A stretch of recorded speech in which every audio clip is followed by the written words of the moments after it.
Sahabat, jumpa kembali dalam program Krida Bagimu Negeri. Program ini kerjasama Yayasan Komunikasi Bersama dengan Universitas Kristen Krida Wacana bersama saya sebagai pemandu percakapan Pendeta Santiani Manurung.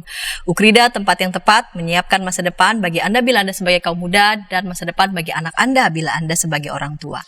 Sahabat, program ini mengangkat berbagai hal, berbagai topik yang kita lihat dalam kehidupan kita sehari-hari yang mengemuka dalam kehidupan sehari-hari tengah masyarakat dan melihatnya dari berbagai perspektif keilmuan seperti psikologi, ekonomi, sosial, kedokteran, dan tentu saja dalam perspektif iman Kristen.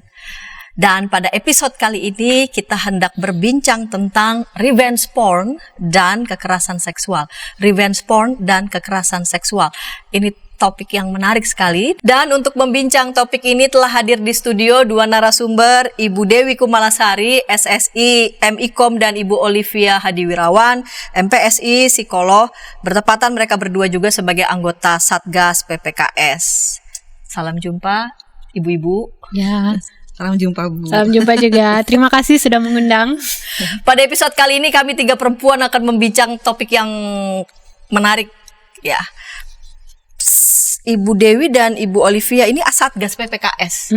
Ini boleh diberitahu nggak pada para sahabat, Satgas PPKS ini apa begitu? Oke, mungkin saya akan mencoba menjelaskan ya. Jadi sesuai dengan peraturan Kementerian Pendidikan dan Kebudayaan nomor 30 tahun 2021 terkait tentang perlunya dibentuk satuan tugas untuk pencegahan dan penanganan kekerasan seksual di perguruan tinggi. Oleh sebab itu, semua universitas di Indonesia wajib memiliki satuan tugas tersebut, PPKS. Jadi, memang udah ada peraturannya dan di setiap universitas wajib mendirikan tim satuan untuk mencegah. Karena banyak sekali marak kasus kekerasan seksual di lingkup pendidikan tinggi gitu. Nah, Ukrida sendiri sudah memiliki tim Satgas sejak tahun 2022 ya, dari 22 kami sudah mulai memiliki tim Satgas yang berisikan 9 anggota karena memang harus ganjil dari semua ya, supaya kalau ada permasalahan yang membutuhkan voting dia harus ganjil gitu kan.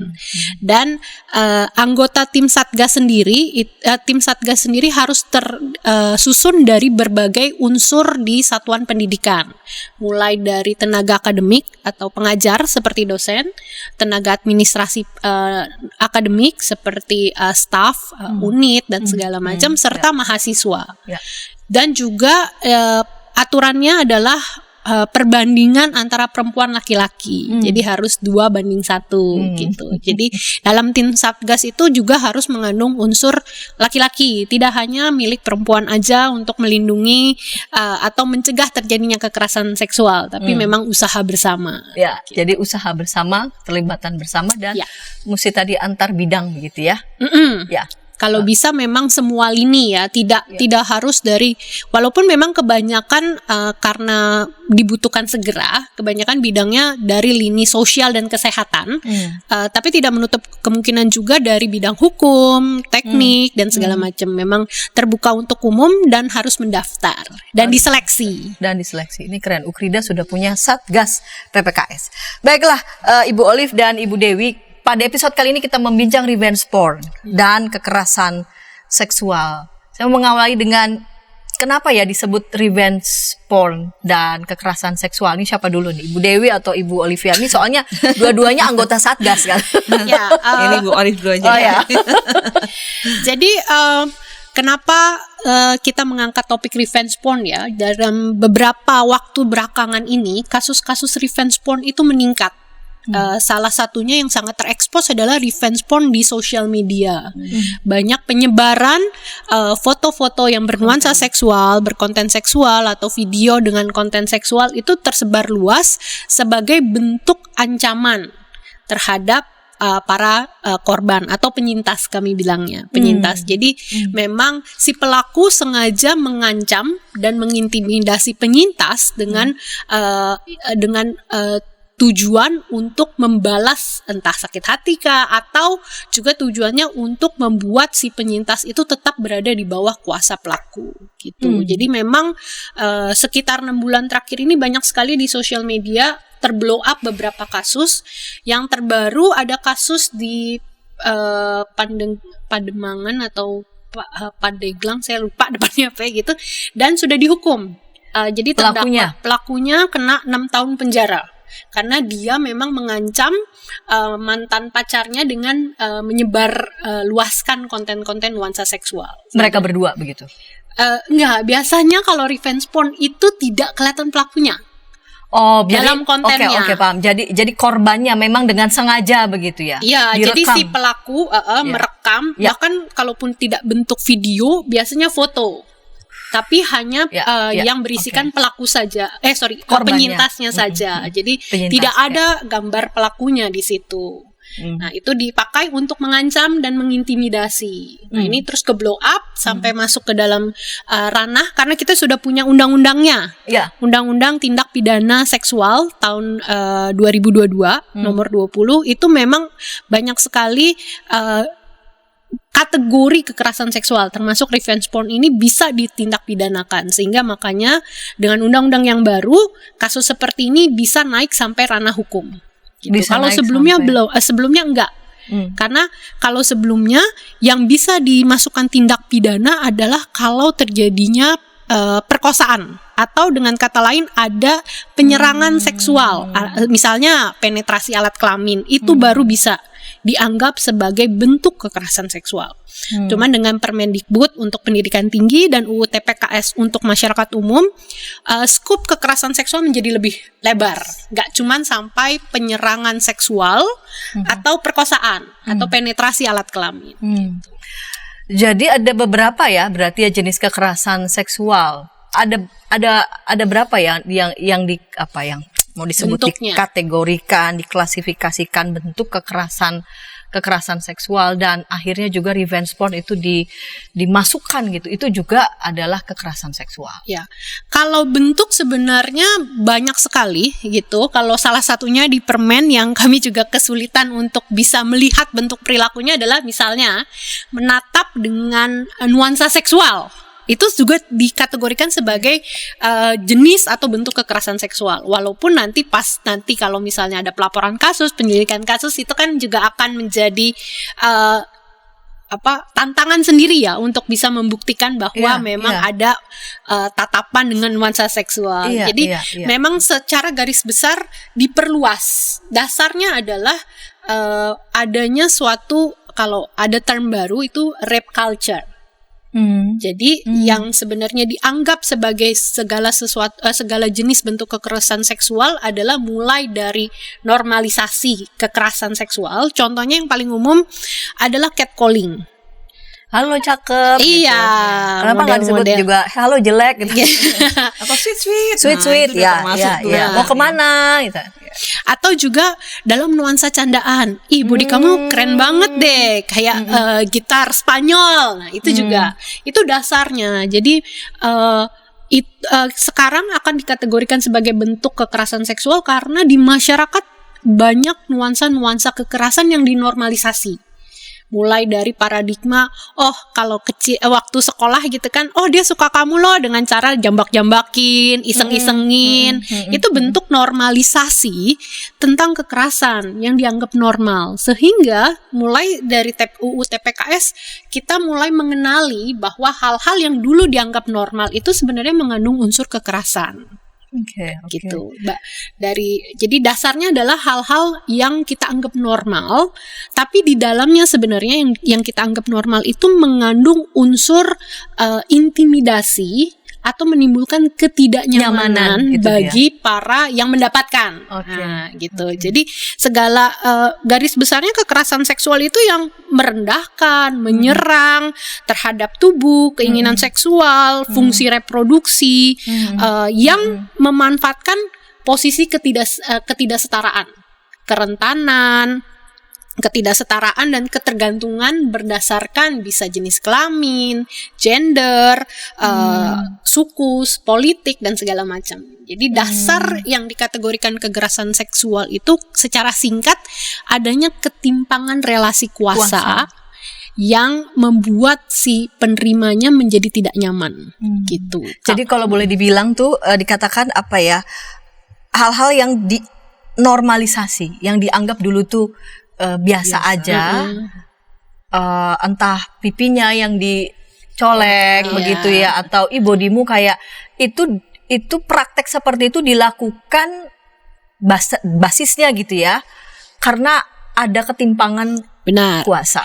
Ya, Karena selama nggak tidak mungkin ada saya melakukannya, misalkan saya nggak mungkin melakukan catcalling pada misalkan nih pada Lady Gaga misal loh, Lady Gaga lewat, halo Lady, nggak mungkin gitu ya. Jadi ada kecenderungan dia akan melakukan catcalling pada yang lebih rentan begitu. Ya, Kira-kira begitu kah? Benar. Jadi dan makanya penting sekali yang namanya konsen. Misalnya saya dengan Bu Santi, kita kan sebenarnya baru dalam struktur sosial kita bisa dianggap setara. Ya kan, sama-sama sudah dewasa, sama-sama perempuan. Bu Santi misalnya punya fungsi di sosial, masyarakat sosial sebagai pendeta, saya juga sebagai dosen. Ini kan powernya setara sebenarnya. Jadi kalau misalnya kita jabatan tangan atau saya tepuk, itu tidak akan menimbulkan ketidaknyamanan pada dasarnya gitu. Tapi kalau misalnya kalau di lingkungan perguruan tinggi selalu ada posisi yang tidak setara. Itu jelas karena struktur sosial pasti ada posisi tidak setara. Dosen, mahasiswa. Dosen dengan mahasiswa. Makanya jadi rentan. Itu yang dijaga di dalam pendidikan tinggi. Kita tidak menghilangkan ketimpangan relasi kuasa, tapi kita mencegah terjadinya penyalahgunaan relasi kuasa. Misalnya, kamu mau bimbingan sama saya, oke, tapi kamu mengerjakan dulu, bantu saya ngerjakan tugas-tugas ini. Nah, itu sebenarnya udah penyalahgunaan relasi kuasa. Nah, itu di situ disebut juga kekerasan. Nah, kekerasan seksual ketika penyalahgunaan relasi kuasa itu mengandung unsur penyalahgunaan fungsi tubuh atau nuansa yang berkaitan dengan tubuh perempuan, tubuh, alat kelamin, atau rasa emosi dan psikologis. Gitu. Jadi yang dikelompokkan dengan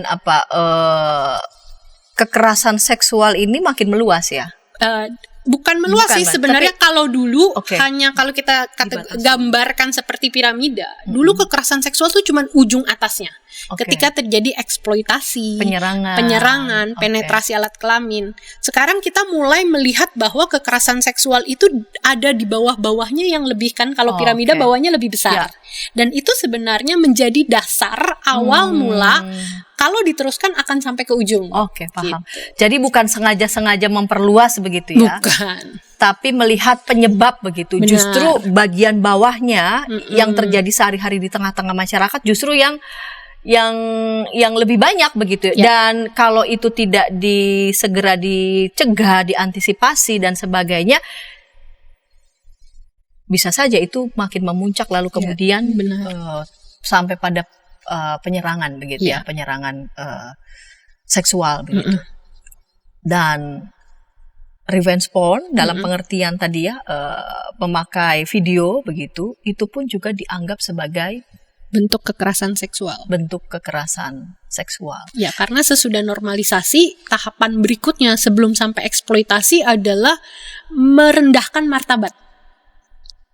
Iya kan? Karena kan sebenarnya tujuan mengancam, menyebarluaskan itu kan mau menjatuhkan harkat martabat seseorang di struktur sosial, di dunia sosial. Makanya selalu ancamannya adalah akan disebarluaskan kepada lingkungan pertemanan, lingkungan keluarga, di kampus dan di masyarakat, di lingkungan sosialnya. Gitu. Karena memang tujuannya jelas begitu ya. Benar. Ingin merendahkan, menghancurkan martabat begitu ya, untuk orang yang katakanlah dia memang benci dan dia ingin mengambil keuntungan begitu. Ya, karena naik berikutnya adalah mengambil otonomi individu lainnya. Makanya habis itu naiknya lagi adalah eksploitasi dan penyerangan seksual. Karena itu kan dia sudah mengambil hak orang lain.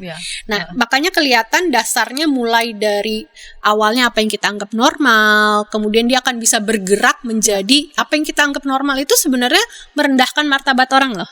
Iya. Habis itu akan naik, semakin kamu sering merendahkan Iya. martabat orang, kamu merasa kamu bisa menguasai orang Iya. itu, Iya. mengambil otonomi Iya. individu lain. Iya. Sehingga ketika merasa dia punya otonomi terhadap individu lain, misalnya barang itu, ini kan punya saya, terserah saya mau apain. Padahal ini orang lain, individu barang. lain, bukan barang. Sehingga tidak mengherankan banyak terjadi kasus perkosaan, penyerangan seksual karena dia melihat itu sebagai miliknya yang bisa diapa-apakan gitu, Iya. sesuka dia. Ya, dan itu dimulai dari tadi ya, tindakan-tindakan yang tampaknya itu dinormalisasi. Benar. Ketika itu dibiarkan, lalu kemudian orang merasa jadi, oh iya itu terbiasa, nanti makin tambah dan memuncak pada penyerangan seksual. Berkaitan dengan mau disebut sebagai penyintas begitu ya. Karena Kalau korban soalnya ada konotasi buruk, dia tidak berdaya. powerless dan Iya, benar. jadi pada penyintas, pada survivor ya. Kita tahu bersama mengalami tindakan seperti itu kan melukai semua begitu ya. Bagaimana berkaitan dengan perlindungan bagi para penyintas itu akan kita bahas di segmen kedua. Namun sebelumnya kita dengarkan pesan-pesan berikut ini.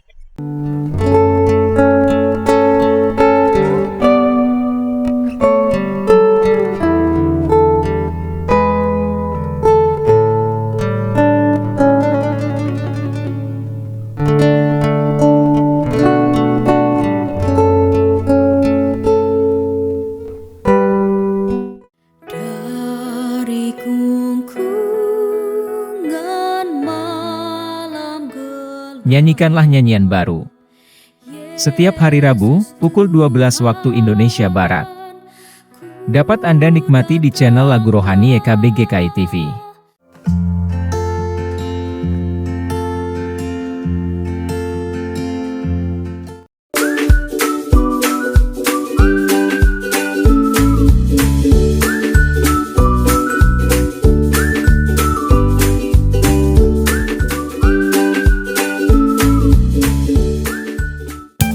Sahabat, mari dukung pelayanan dan pekabaran Injil melalui YKB dengan membagikan link acara ini kepada sebanyak mungkin orang. Dukungan juga dapat saudara lakukan dengan mentransfer dukungan finansial ke rekening BCA ke nomor 450 305 2990 450 305 2990 atas nama Yayasan Komunikasi Bersama.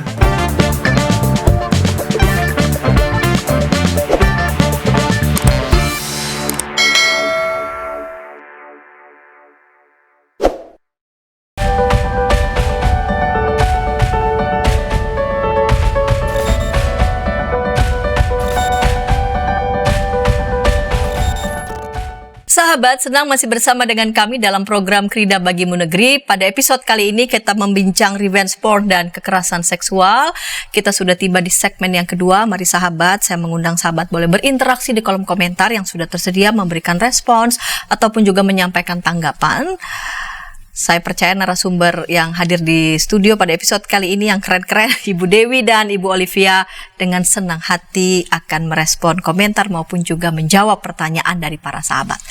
Baik, Ibu Dewi dan Ibu Olivia ya, tadi di awal di segmen pertama sudah dijelaskan itu revenge porn itu apa, mengapa digolongkan dalam kekerasan seksual dan jenis-jenis kekerasan seksual apa saja. Pertanyaan selanjutnya ini berkaitan dengan penyintas begitu ya. Nah, sejak awal kan tadi saya sudah nyampaikan nih bahwa kedua ibu adalah anggota tim Satgas begitu ya, tim Satgas PPKS. Kayaknya urusan revenge porn dan kekerasan seksual ini juga kan berkaitan dengan bagaimana memperhatikan si penyintas, mengadvokasi si penyintas itu. Ada yang bilang begitu ya, kenapa sih misalkan perlu semacam melindungi penyintas? Kan sudah tahu, udah ada payung hukumnya misalkan, udah ada peraturan-peraturannya. Ya kalau situ merasa dirugikan misalkan ya, merasa betul-betul gitu ya, udah ada pelaku begitu ya yang berbuat jahat, ya tinggal dilaporkan saja ya. Mirip kayak misalkan, ya saya kecurian dompet nih, saya tinggal datang aja ke polisi. Saya kan nggak akan minta orang tua saya tolong dong lindungi saya kecurian dompet misalkan gitu. Bagaimana respon Ibu Olivia, Ibu Dewi ya? Iya. Oke, mari silakan Bu. Ya, jadi memang nggak semudah itu, Bu. Iya. Kalau kita kehilangan dompet, ya udah beli lagi bisa gitu Iya. kan. Kita atau nabung dulu atau nanti itu hal yang bisa dicari. Tetapi bagi penyintas adalah ada trauma di dalam diri yang dirasakan ketika dia mendapatkan kekerasan seksual. Dan perlu diingat tadi sampaikan bahwa kekerasan seksual adalah kekerasan yang paling sulit untuk mencari bukti. Kekerasan seksual adalah Sulit untuk mencari bukti. sulit untuk mencari bukti. Ini harus di garis bawah ini, garis tebal ya para sahabat ya. Ya, karena kejadiannya sudah terjadi. Kalau bukti yang dirasakan apa? Kalaupun dia berani, dia visum. Kalaupun visum itu harus masuk ke sebuah instansi, mungkin di rumah sakit atau apa yang diketahui orang lain dan akan menjadikan perbincangan, lalu diketahui orang lain padahal itu adalah rahasia diri gitu. Dan tidak mudah untuk berani datang dan saya habis mendapatkan kekerasan seksual dan orang tidak selalu ada pada pihak orang tersebut gitu. Bisa jadi ya kamu sih pakai baju kayak gitu, kamu sih, dia akan terhakimi. Dan itu secara psikis akan memperburuk dari dia sendiri karena kita ketahui bahwa korban kekerasan seksual itu berdampak banyak hal. Dia dari sisi psikisnya, kemudian dari trauma, kemudian ketakutan, lalu terintimidasi, takut berhubungan sosial dengan orang lain, bahkan di beberapa kasus ada yang bunuh diri. Kita lihat di Korea tuh ya, ada beberapa artis yang bunuh diri karena ketika dia mendapatkan peran harus mendapatkan kekerasan seksual dulu gitu yang dia tidak inginkan. Nah, itu akhirnya ujungnya bunuh diri gitu. Nah, itu yang membuat kita jangan sampai ini terjadi. Jadi perlu dilindungin. Yang kami pakai, jadi di Ukrida kami memberikan label untuk yang namanya ruang aman. Ruang aman di mana kita memperhatikan kebutuhan apa yang membuat kamu bisa nyaman, yang membuat kamu bisa terus meneruskan kehidupan ini dengan normal gitu. Misalnya, saya nggak ingin ketemu dengan orang ini lagi. Kita akan dampingi itu supaya ketika ketemu nanti langsung takut. Kemudian ketika kita secara orang kalau trauma bagaimana sih gitu kan? Ada yang berdampak nih Ibu Olive sebagai psikolog ya, berdampak kepada fisik kan, akhirnya jantung berdebar sampai emah dan sebagainya gitu kalau kita ketakutan ya. Nah itu ruang aman ini perlu bagi orang tersebut. Kemudian kita perlu memberikan partisipasi bagi si korban ini. Artinya dia yang memutuskan. Jadi ketika kita yang memutuskan, artinya kita memberikan kekerasan lagi. Memutuskan apa ini? Misalnya, jadi gimana? Kita misalnya wawancara ya, jadi kepada si korban. Jadi bagaimana? Apakah kamu akan terus ditindakkan lanjut hukum atau bagaimana? Biarkan keputusan itu ada pada si penyintas, bukan dari kita. Kamu harus lapor saja. Nah itu kita sudah melakukan kekerasan yang tadi, kekerasan power gitu. Ya jadi biarkan dia sendiri yang memutuskan, karena dengan keputusan yang dia buat, dia akan lebih bertanggung jawab dengan keputusannya, begitu Bu. Tapi bagaimana, kan begini ya, betul itu berkaitan dengan dirinya begitu ya. Dia mengambil keputusan. Tapi kan bisa saja ini misal begitu, keputusannya untuk nggak melanjutkan ke hukum, misal ya pertimbangannya adalah saya malu begitu ya, saya merasa nggak sanggup untuk menghadapi semua proses ini begitu, dan dia mengatakan tidak mau lanjut proses hukum karena ya itu tadi, secara power juga dia merasa ya sangat tertekan gitu. Ya luka kekerasan seksual kan selain juga ada luka fisik ketika serangannya itu ya sangat, tapi juga kan ya itu tadi ya jejak psikisnya itu makan seumur hidup itu ya betul. Beda kalau misalkan ya saya pernah jatuh dari motor tapi ya oke, ada traumatik juga tapi bisa sembuh sampai seumur hidup dan itu rasanya mungkin nggak gitu ya. Tetapi ya itu bagaimana Bu Dewi? Ya, jadi tetap keputusan itu harus dari si penyintas ini. Kalau seandainya tidak masuk ke ranah hukum, bagaimana caranya kita mendampingin dia sehingga untuk berproses dengan memaafkan, pada akhirnya bisa melupakan. Jadi tidak semua kasus harus diproses hukum, begitu Bu. Tidak semua kasus harus diproses secara hukum. Secara hukum. Ya. Mengapa begitu? Seperti apa contohnya? Contohnya, Contohnya misalnya gini Bu, pada dasarnya kita ruang aman ini dulu. Ini yang menjadi kunci kita. Ruang aman untuk penyintas. Untuk itu penyintas, dulu ya. ya. Gini, karena kalau kasus hukum itu dampaknya panjang. Ya, kalau kasus hukum diketahui oleh orang lain. Nah, ketika kita masuk pada kasus hukum, akan semakin banyak orang yang tahu. Nah, itu lukanya akan diketahui oleh banyak orang. Nah, tergantung pada si penyintas ini. Kalau saya mau untuk diproses hukum, ya oke, go ahead, kita dampingi. Gitu ya, kita akan siapkan untuk ke sana, walaupun di proses hukum kita tidak akan masuk di sana karena sudah jalur hukum. Tetapi ketika penyintas mengatakan bahwa saya takut untuk diketahui orang lain, oke. Sekali lagi karena ruang aman, jadi kita memberikan haknya otonom pada orang tersebut, penyintas tersebut. Jadi ya yang kita lakukan adalah bagaimana kita bisa mendampingi dia untuk dia bisa proses untuk tadi tuh memaafkan, melupakan, menyembuhkan luka batin, menyembuhkan trauma, itu yang kita lakukan. Gitu, Bu. Jadi concernnya pada penyintas gitu ya. Mungkin saya bisa menambahkan sedikit ya. Tadi kan Pendeta Santi bilang bahwa dia merasa tertekan, merasa tidak berdaya dengan prinsip kebutuhan yang terbaik untuk penyintas di dalam konteks PPKS adalah dengan sendirinya kita melatih kembali si penyintas itu merasa berdaya. Kamu bisa memutuskan apa yang terbaik untuk dirimu. Walaupun memang kita sebagai tim bisa aja gitu kan, nggak bisa, ini harus loh, kamu kan merugikan.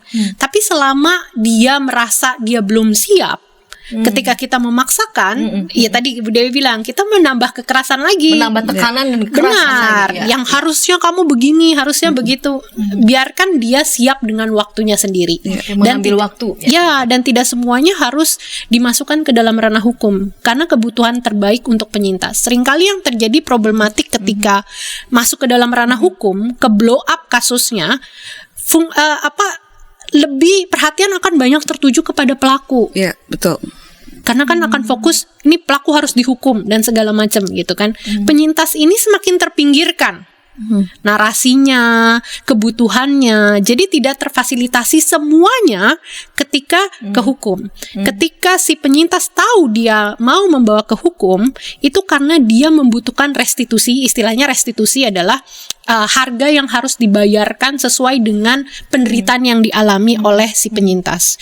Kalau bagi penyintas ketika terblow up kasus sampai semua kan dengan medsos ya semua orang tahu, itu tidak sebanding dengan harga yang harus dibayarkan oleh penderitaan saya. Jadi si penyintas sendiri bisa memilih, tidak, saya mau dia mendapatkan harga yang harus dibayar, misalnya di DO kah gitu kah, itu saja sudah cukup gitu kah, atau saya tidak harus bertemu dengan dia lagi sepanjang saya, misalnya kalau konteks pendidikan tinggi, sepanjang saya berkuliah. Itu sudah cukup, dan itu memunculkan kembali rasa empowerment bagi penyintas. Itu kalau hukum seringkali karena ranahnya hukum ya akan fokus kepada menghukum si pelaku, tapi tidak berfokus narasi penyintas yang bagaimana dia merasa hukuman itu membuat dia berdaya, itu juga terpinggirkan seringkali. Baiklah. Apa yang membuat begitu ya korban lalu kemudian dia memutuskan begitu untuk tetap bertahan dan menjadi penyintas tuh bisa nyaman begitu untuk apa? Untuk melaporkan bahwa ada tindakan kekerasan yang dialaminya. Ya, yang pasti pertama kita harus punya tim satgas memang. Gitu. Tim satgas adalah tempat di mana saya mendapatkan ruang di mana saya bisa berbicara dengan tenang, dijamin kerahasiaannya, dan di sana saya tidak dihakimi, di sana saya tidak akan mendapatkan diskriminasi karena gender. Nah, itu terpercaya dulu gitu ya, karena kalau kami di kampus sudah ada, tapi kan banyak tempat yang belum mempunyai satgas PPKS gitu kan. Makanya di sini kami juga mengharapkan bahwa akan semakin banyak satgas-satgas yang ada di setiap institusi gitu Bu. Karena itu yang akan membuat kenyamanan bahwa di tempat itu saya nyaman untuk saya berbicara. Nah, jadi ada kenyamanan dari diri, di situ dia itu akan munculkan orang berani untuk dia melaporkan. Itu sih Bu. Itu prosesnya bagaimana di dalam tim ketika ada korban begitu ya datang untuk melapor, lalu kemudian pertama tadi kan memberikan, prinsipnya adalah memberikan ruang aman begitu bagi dirinya berproses. Lalu kemudian ini menarik tadi Bu Olivia misalkan kasih contoh, misalkan nih saya nggak mau, atau saya mau si pelaku misalkan harus di DO misalkan gitu. Tapi kan tetap harus lewat penyelidikan. Investigasi. Ya, benar. Iya dong. Lalu atau ya sudah, saya pokoknya saya nggak mau ketemu dia sepanjang saya kuliah. Apa dianya dikeluarkan atau si penyintasnya yang dipindahkan, itu prosesnya bagaimana? Jadi kalau mungkin saya coba menjawab ya. Kalau di Ukrida kami punya layanan aduan, lalu si penyintas sendiri atau saksi boleh melaporkan. Baru dari sana kami akan reach out siapa penyintasnya, saksinya, lalu menanyakan apa yang kamu butuhkan. Di tempat kami ada 2, alur penyidikan dan pendampingan. Dua-duanya bisa jalan bareng atau bisa milih salah satu. Misalnya paling utama adalah membutuhkan pendampingan gitu. Ketika kita menyampaikan bahwa kita menjelaskan prosedur yang akan dia alami, yang akan dijalani, lalu kemungkinan mitigasi resikonya apa, apakah kamu siap dengan resiko seperti ini. Kalau misalnya penyelidikan, artinya kami misalnya harus memanggil saksi, kami juga harus memanggil terduga pelaku, dan tetap akan ada kerahasiaan. Nah dari situ tim Satgas kalau investigasi akan melakukan penyelidikan secara tertutup gitu untuk menjamin. Satgas yang melakukannya. Ya, sejauh ini karena Ukrida baru tidak ada divisi hukum gitu. Jadi kami memang tim Satgas sendiri juga sebagai investigator di dan beberapa independen ya. Ya, dan independen. Jadi tidak di bawah siapapun. Tidak di bawah siapapun. Iya, tidak di bawah rektorat. Jadi kami terpisah karena dilindungi oleh Permendikbud. Kalau misalkan mau memanggil rektor juga bisa. Itu fungsinya independen gitu. Di beberapa institusi yang cukup besar, mereka bisa punya tim investigasi sendiri terlepas dari tim Satgas gitu. Nah, waktu kami akan menginvestigasi, melakukan penyelidikan kasus, nanti juga hasilnya kami akan sampaikan kepada pihak rektorat, rekomendasi bahwa terjadi kasus seperti ini, kami merekomendasikan rektorat melakukan tindakan ini gitu. Nanti yang memutuskan tindakan tentu saja pihak rektorat dan gitu. tim kode etik Dan dewan etik rektorat. Tapi kami punya fungsi mengawasi keputusan tersebut. Dan melaporkan kepada Kemendikbud apabila rekomendasi kami hampir tidak dilakukan semua. Jadi betul-betul independen ya? Iya, jadi kami juga bisa melaporkan secara independen kepada Kemendikbud bahwa kami sudah merekomendasikan dan tidak dilakukan. Nah, misalnya terbukti ada penyelewengan, penyerangan seksual sehingga harus mengeluarkan mahasiswa atau staf administrasi ataupun dosen dan tidak dilakukan, itu kami bisa melaporkan kepada Kemendikbudnya. Ada unitnya sendiri juga untuk melaporkan. Oke, jadi pertama tadi fokusnya pada apa tadi, perlindungan begitu ya, pada si penyintas agar dia sungguh-sungguh punya ruang yang aman untuk bisa bicara, menyampaikan hal yang ya sangat mendalam itu begitu ya. Lalu kemudian diajak untuk ditanyai kah? Jadi kita wawancara. Boleh nggak itu dibilang semacam apa? Wawancara atau apa? Kami menyebutnya memang wawancara, tapi di dalamnya sebenarnya juga ada pendampingan. Jadi makanya tim Satgas juga ada pelatihan. Misalnya bagaimana memilih kata yang tidak menghakimi. Waktu bertanya kita tidak, ya kamu sih pakai baju kayak gitu. Ya kamu sih kenapa mau diajak ke ruang tertutup gitu. Jadi memang anggota Satgas benar-benar harus dilatih. Udah ada modul pelatihannya juga oleh pemerintah dan dipastikan. Tapi bisa jadi itu dilakukan bukan kepada korban tapi kepada saksi. Ada kasus misalnya si korban sampai tidak berdaya dan tidak mau lagi datang ke kampus misalnya. Ya sudah, dengan saksi ini yang diduga terlibat dalam kasus tersebut kita undang, dan juga kita akan undang terduga pelaku. Untuk mensinkronisasi mungkin terduga pelaku setelah kita kumpulkan banyak bukti ya dari beberapa saksi-saksi ini, kemudian kita akan mengundang terduga pelaku, kita wawancarai juga, kita sinkronkan, kalau dibutuhkan lagi investigasi kita lakukan lagi, jika tidak kita akan laporkan kepada rektorat, dan dari situ akan ada muncul nanti rapat dewan etik dengan rektorat memutuskan keputusan gitu Bu. Tapi tadi prinsip pertama adalah berikan ruang aman dulu ya. Ya. Berikan ruang aman, lalu Ya. apakah juga anggota Satgas juga akan mendampingi kah, menemani proses pemulihan, atau itu Benar. nanti akan dipercaya? Enggak, kalau dia si penyintas juga membutuhkan alur pendampingan, nanti tergantung masing-masing institusi. Kami bisa memberikan layanan pendampingan dalam beragam bentuk. Tentu aja ada kerjasama. Misalnya pendampingan secara psikologis, pendampingan kesehatan. Ini yang sangat penting, terutama kalau terjadi sampai sexual assault atau penyerangan seksual. Jadi walaupun kita tidak bisa paksakan, kita harus mendukung bahwa si penyintas itu berani memeriksakan diri fisik. Karena dulu ada pernah kasus yang ditangani oleh Komnas Perempuan, sangat berfokus dalam pemulihan psikologis, tapi lupa ada akibat fisik, luka fisik, sehingga memungkinkan dia akhirnya mengalami kendala secara fisik karena tidak diperiksakan secara segera. Jadi tergantung jenis kasusnya ya. Kalau kami akan mengencourage dan mendampingi proses untuk memberanikan diri untuk memeriksa fisiologisnya aman. Gitu, karena pada kasus beberapa penyerangan seksual itu kan sangat rentan mengalami gangguan secara fisiologis atau secara fisik gitu. Atau ranah misalnya butuh ruang yang Ukrida belum bisa menyediakan, itu adalah rumah aman. Artinya misalnya dia terjadi kekerasan, kami juga menangani misalnya kekerasan selama penyintas atau pelakunya adalah bagian sivitas Ukrida, itu kami tangani. Artinya bila si penyintas mendapatkan kekerasan bukan oleh pelakunya, bukan sivitas Ukrida, kami juga tangani. Misalnya dia mendapatkan kekerasan di lingkungan rumah atau di lingkungan tetangga. Sebenarnya tim Satgas perlu menyediakan rumah aman. Nah, ini biasa kami akan berjejaring karena sulit sekali mendirikan rumah aman. Kalau dia tahu rumah amannya di Ukrida, orang bisa datang. Itu tidak aman. Rumah aman itu harus terselubung. Betul, gitu. tidak boleh ada satupun yang tahu. Iya. Benar, untuk Bahkan mencegah mungkin itu. juga orang tua juga. Iya. Benar, jadi kan? itu. Betul. Ya. Baiklah, kita akan lanjutkan ya seru segmen yang ketiga, namun sebelumnya kita dengarkan pesan-pesan berikut ini. Tanganku dipegang. Injil dalam Melodi.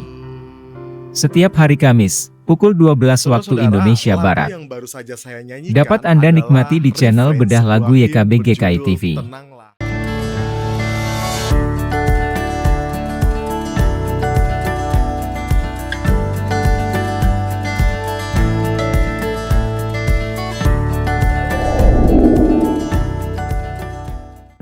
Sahabat, mari dukung pelayanan dan pekabaran Injil melalui YKB dengan membagikan link acara ini kepada sebanyak mungkin orang.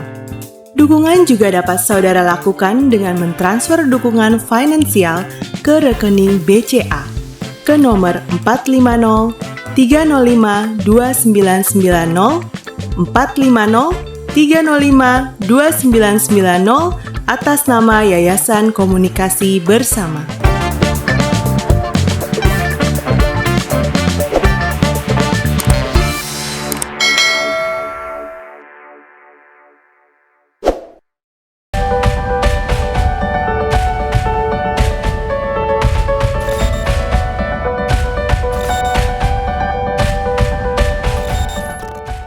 Sahabat, senang masih bersama dengan kami dalam program Krida Bagimu Negeri. Pada episode kali ini kita membincang revenge porn dan kekerasan seksual. Kita sudah tiba di segmen ketiga, segmen penutup. Saya mengajak para sahabat boleh berinteraksi di kolom komentar yang sudah tersedia bersama dengan dua narasumber, Ibu Dewi Kumalasari dan Ibu Olivia Hadiwirawan sebagai anggota Satgas PPKS Universitas Kristen Krida Wacana. Betul ya? Kita tiba di segmen ketiga ini, segmen penutup ya.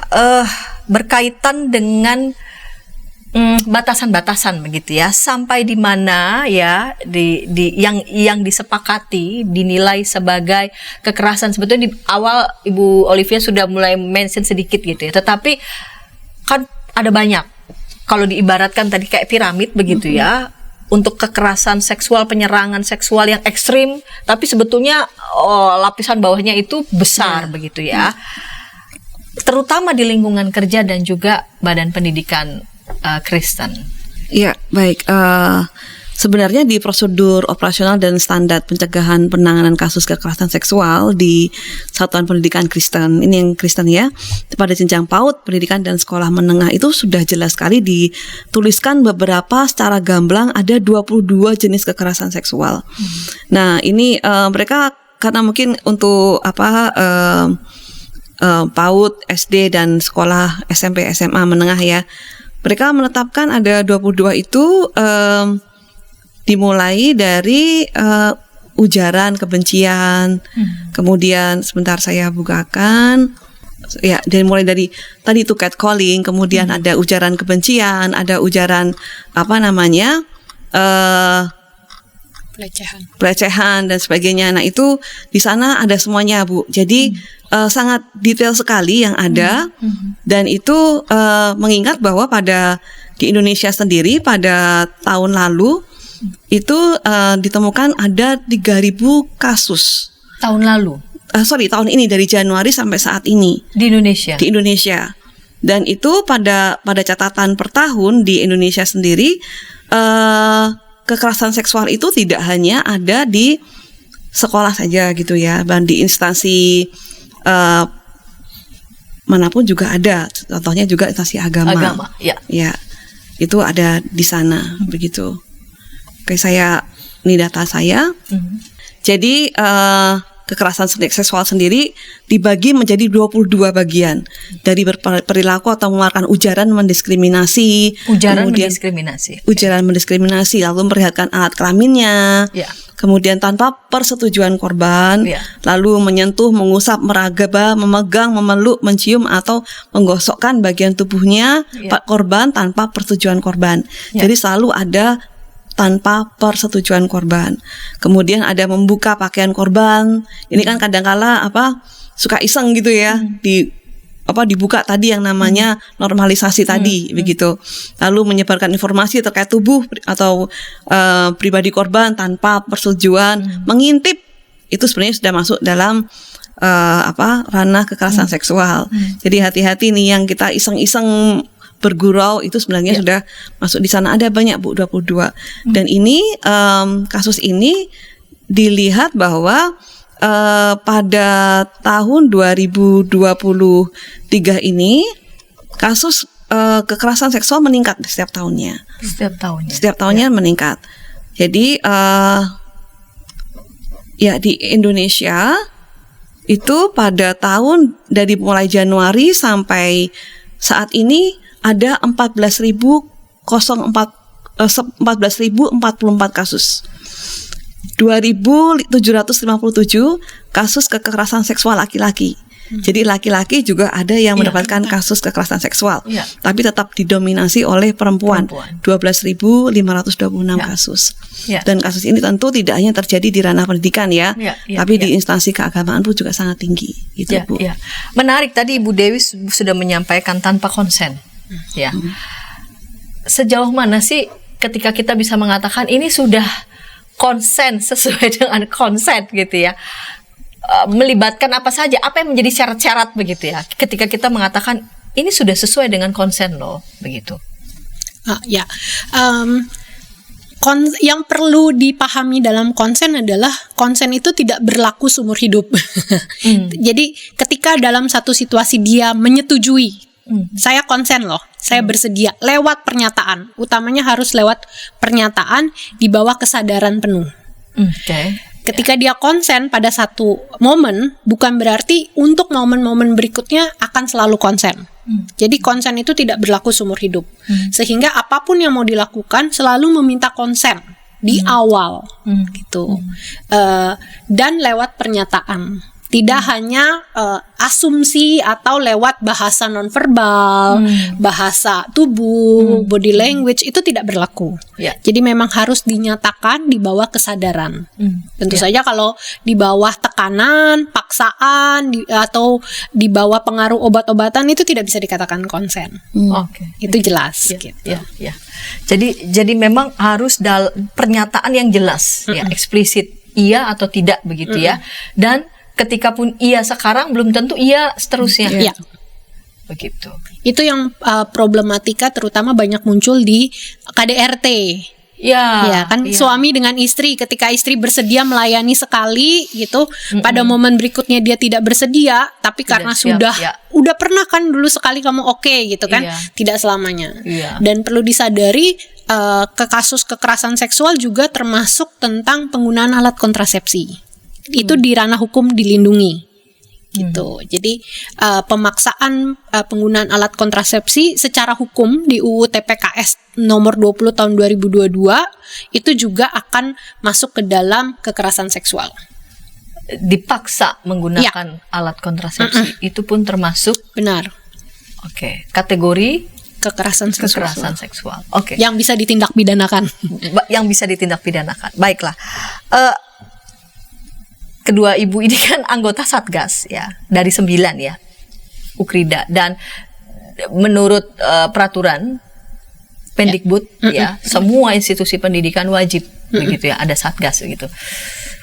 Apakah ini juga mesti juga ya dimiliki begitu oleh institusi lain, katakanlah institusi agama begitu, yang kita juga tahu betul begitu ya, wah, kekerasan seksual yang terjadi di institusi agama dilakukan oleh komunitas agama, tidak jarang juga ikut juga dilakukan oleh para pemuka agamanya begitu. Dan kalaupun itu ada, itu kira-kira payung hukumnya pakai apa begitu? Apalagi udah ngomong soal komunitas agama, lalu kemudian ada pemuka agama yang punya value begitu ya, luhur begitu, dilindungi oleh komunitas dan sebagainya. Ya, menurut kami bahwa itu kekerasan seksual dari catatan tahunan 2019-2020 juga, bahwa ada kasus itu dibagi menjadi beberapa dari laporan-laporan yang ada.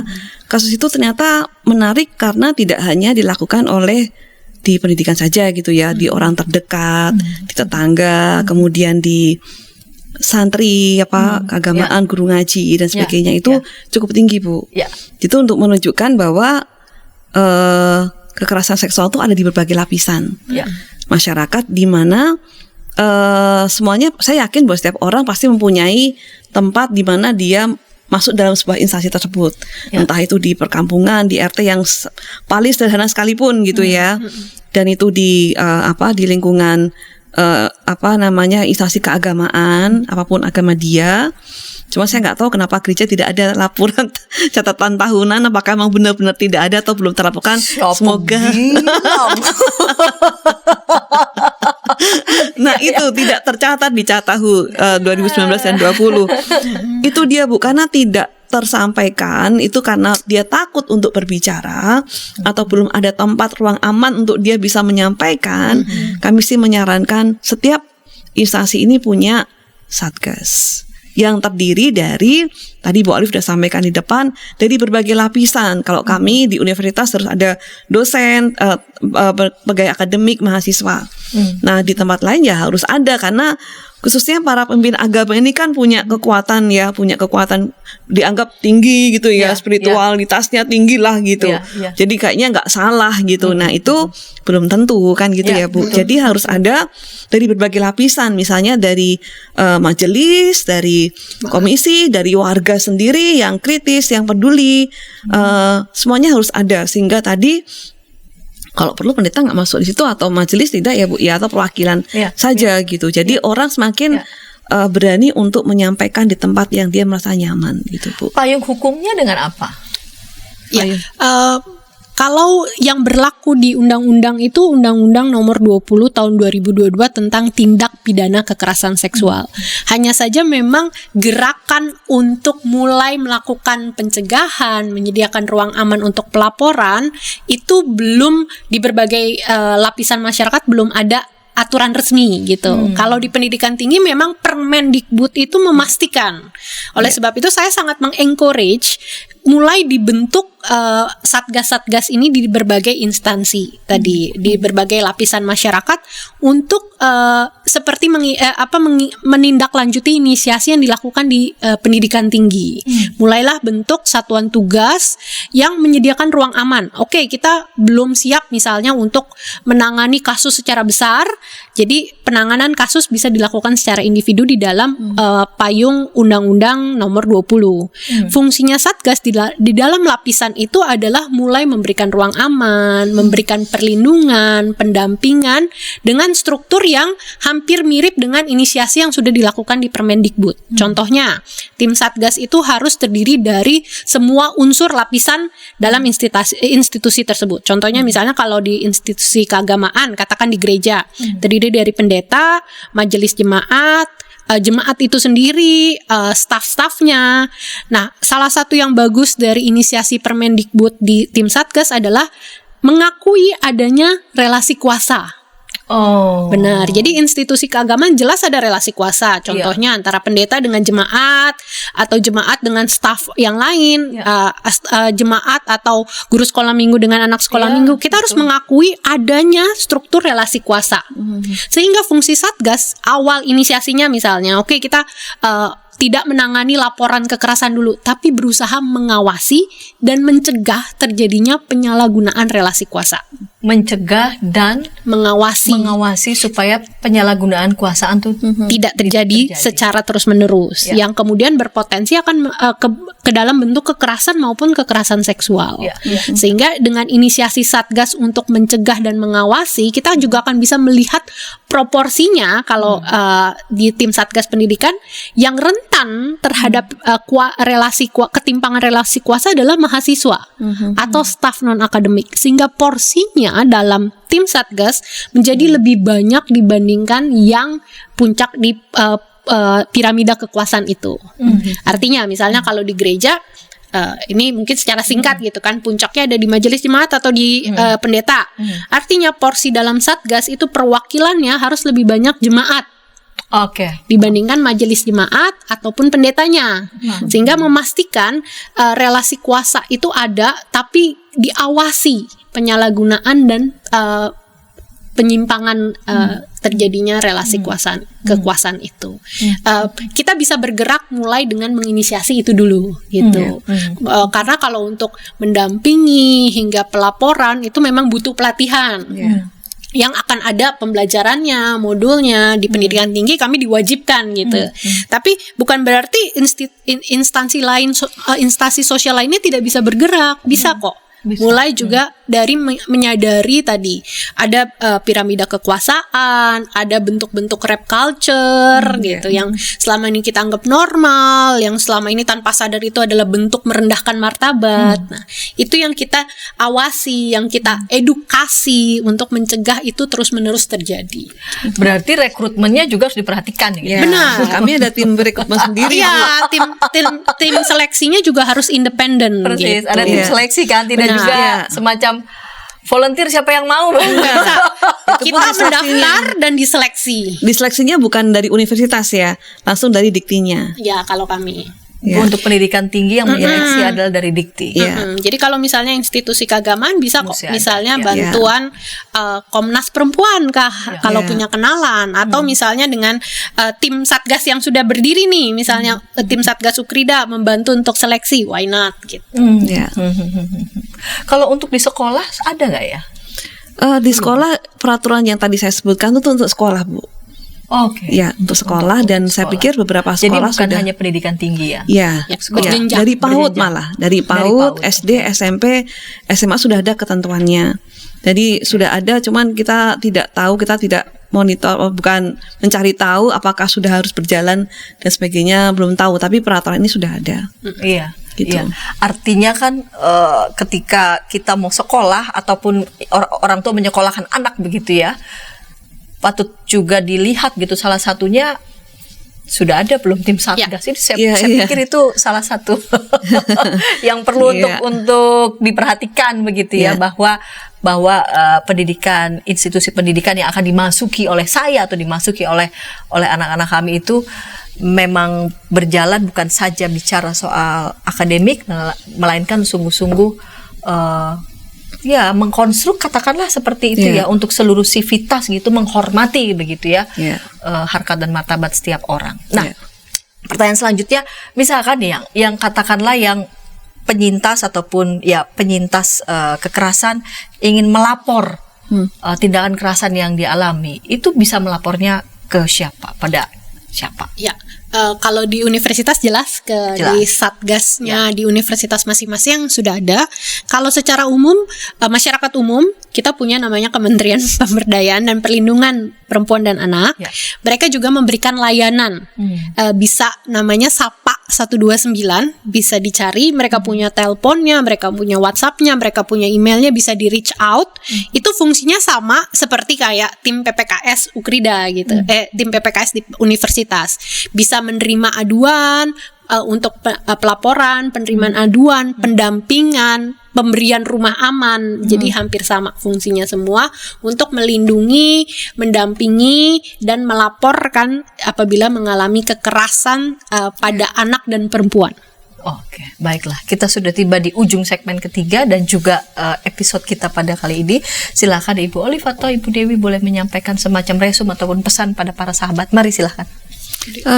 Dari saya yang pertama adalah stop kekerasan seksual, itu sudah pasti. Dan yang kedua, jangan takut untuk melapor jika Anda merasa bahwa Anda tidak nyaman dan merasa mendapatkan kekerasan seksual. Cari tempat yang aman buat Anda dan selamatkan diri Anda. Kekerasan seksual itu bisa terjadi dan dialami oleh siapapun di lingkungan manapun.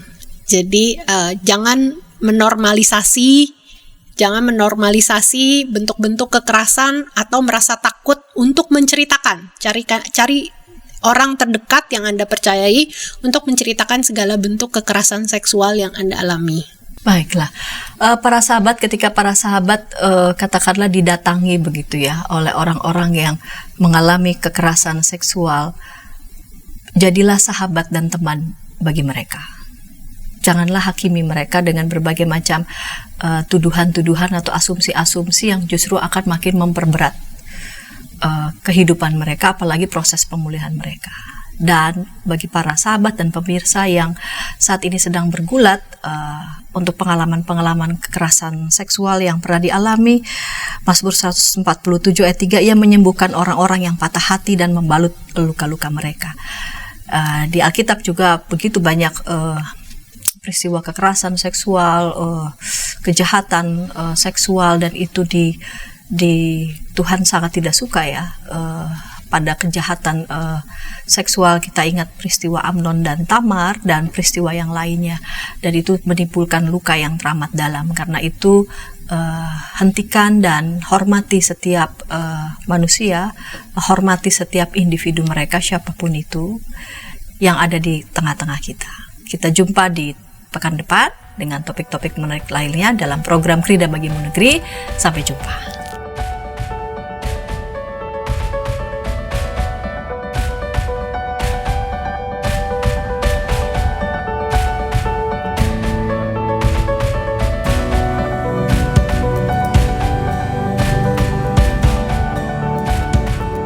Sahabat, mari dukung pelayanan dan pekabaran Injil melalui YKB dengan membagikan link acara ini kepada sebanyak mungkin orang. Dukungan juga dapat saudara lakukan dengan mentransfer dukungan finansial ke rekening BCA ke nomor 450 305 2990 450 305 2990 atas nama Yayasan Komunikasi Bersama.